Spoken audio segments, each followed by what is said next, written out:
عوام کے لیے مفت یا آسان اقساط پہ سولر سسٹم کی فراہمی کے حوالے سے بڑی خبر آ گئی ہے، جس میں انورٹر اور دیگر ضروری آلات شامل ہیں۔ تفصیلات کے مطابق خیبر پختونخوا حکومت نے ضم اضلاع میں 1,20,000 مستحق گھرانوں کو مفت یا آسان اقساط پہ سولر سسٹم فراہم کرنے کا فیصلہ کیا ہے۔ ہر گھر کو 2 کلو واٹ سولر سسٹم دیا جائے گا، جس میں انورٹر اور دیگر ضروری آلات شامل ہوں گے۔ پاکستانی عوام کے لیے پیٹرولیم مصنوعات کی قیمتوں میں کمی کے حوالے سے اہم خبر آ گئی ہے۔ تاہم پیٹرول کتنے روپے سستا ہوگا؟ تفصیلات کے مطابق پاکستانی عوام کو پیٹرول کی قیمتوں کے حوالے سے مسلسل چوتھی مرتبہ ریلیف ملنے کا امکان ہے۔ حکام نے بتایا کہ 16 جنوری سے پیٹرولیم مصنوعات کی قیمتوں میں کمی کی توقع ہے، جو نئے سال کے آغاز میں بڑے ریلیف کے بعد صارفین کے لیے مزید آسانی فراہم کرے گی۔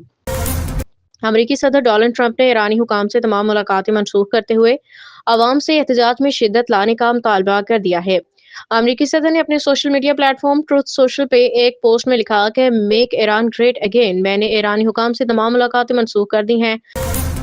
پاکستان کرکٹ بورڈ پی سی بی نے ملتان سلطان کی فروخت کے لیے بھی اشتہار جاری کر دیا۔ پی سی بی نے ملتان کی برڈز کے لیے خواہش مند پارٹیز کو مدعو کر لیا، جو ملتان ٹیم کے فرنچائز رائٹس کے لیے برڈ کر سکتی ہیں۔